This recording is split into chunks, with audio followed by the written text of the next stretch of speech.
Tawa, most holy father, nasa yun sa Diyos? Okay, tigta-3 minuto Hindi na lahat. pala Ang huli yung paksa anak. natin ay sino ang Inangkin mga na lahat ng hinirang papa at mo. pinili at mga tunay na lingkod ng Diyos.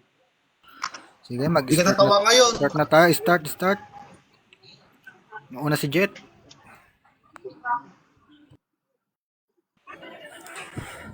Okay.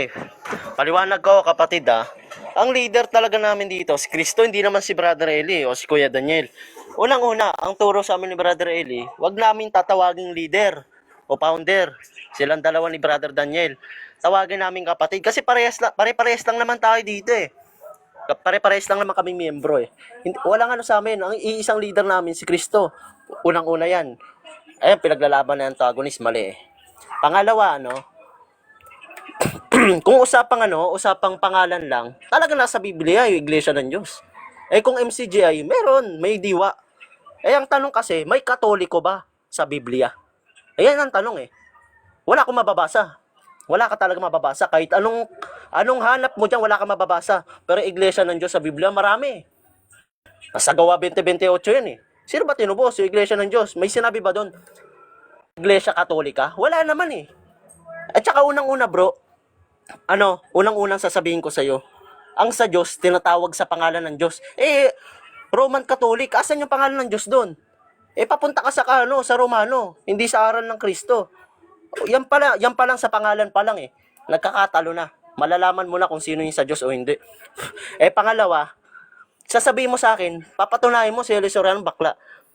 Ito papatunayan ko. Nasa sa religion, ang pinakamaraming ng rape, Katoliko. Nasa World Guinness of Record yan.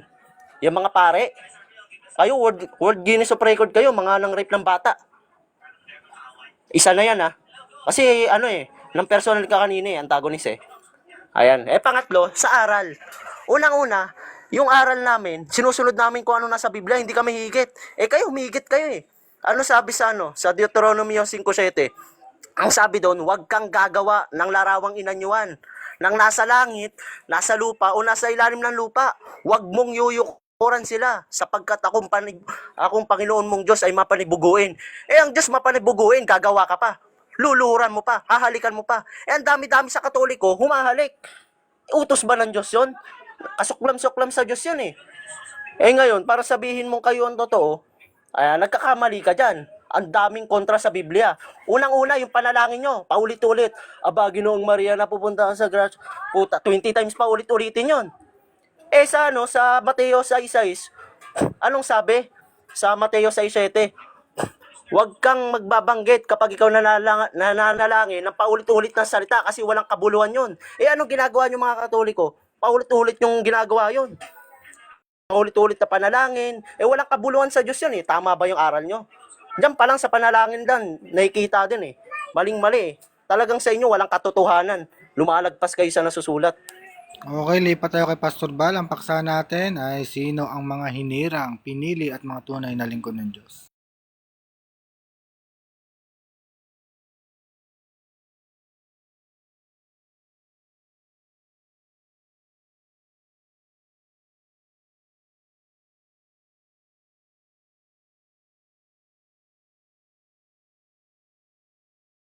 Medyo busy ata si Pastor Bal, so lipat na muna tayo. Siguro si Anta muna ilipat ko para makasagot. So, sige, Anta. Stick tayo sa paksa natin hanggat maaari para maganda naman yung ating recording.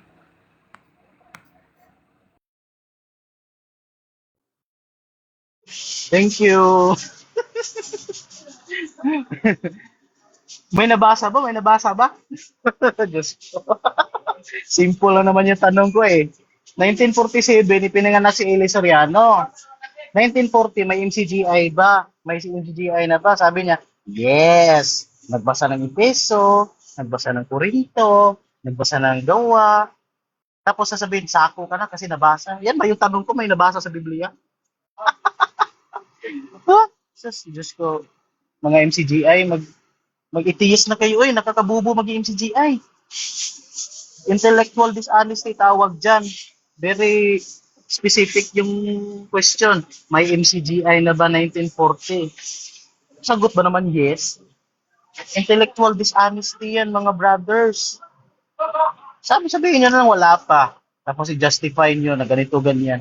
Ba't sasagutin pa ng yes? Tapos lulusot pa talaga. May nabasa ba? May nabasa ba? Eh, Diyos ko. Tapos sasabihin sa ako si antagonist kasi may nabasa. Huh? Hindi naman tinatanong kung may nabasa ba sa Biblia. Wala, ang tanong simple lang, 1940. Sayang lang yung premise ko eh. Nag-premise pa lang ako ng kapanganakan ng leader nilang si Eli Soriano ng isang bakleta. Baklita talaga yan. Si Totoy Bibo, natalo ko na niya, napatunayan kong bakla si Eli Soriano. Kasi nga, may kaso si Eli Soriano, hindi. I'm not dwelling on the result or the disposition of the case. I'm dwelling on the defense of Eli Soriano. Ano yung depensa ni Eli Soriano sa rape case niya? Mababasa natin letra por letra. Ano yung depensa niya? Anal intercourse is not rape. Tama nga naman during his time kasi hindi pa na-revise yung rape law eh. Anal intercourse is not rape. In other words, kahit wala pang rape, may anal intercourse. Ano nangyari? At inamin niya ni Eli Soriano. Yan yung depensa niya sa kanyang rape case para hindi siya. Anta, baka tayo ma-restrict. Yun na nga, oh. Sinasabi ko na nga ba, oh. Na-remove ka tuloy. Remove ka, Anta. Hindi ka muna makakaakyat. Kaya iwasan na yung mga ganun salita.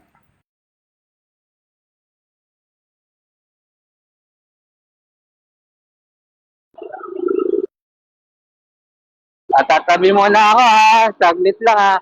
Alam mo, itong taong to, hindi na makaubra sa katwiran. Ngayon,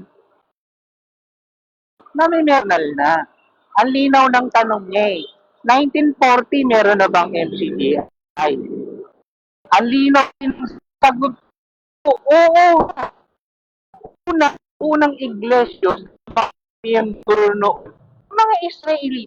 Kaya nga sinasabi ng Peso 2:13 we are partakers of the same body because we are the jet na umanib doon sa body which yung tinayo ng iglesia.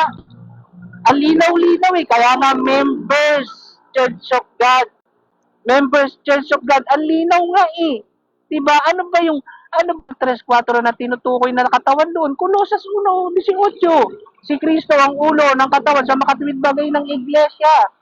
Ang linaw naman, di ba? 40. Ang mag-extract sinaunang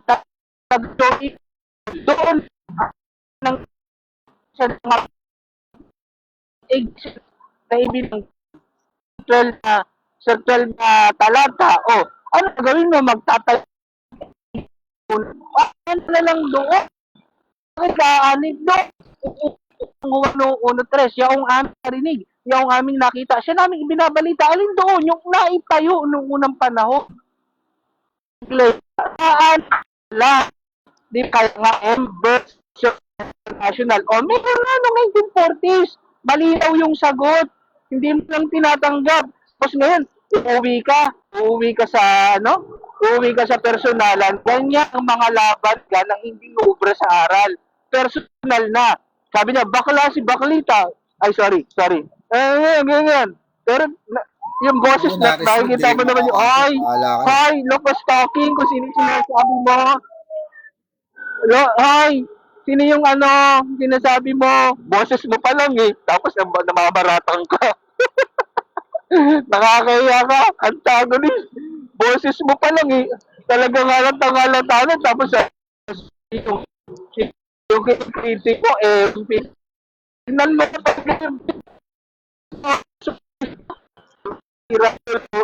kaya ka, hindi po aral na personal pag-ihira. Ganyan kasi at inuruan.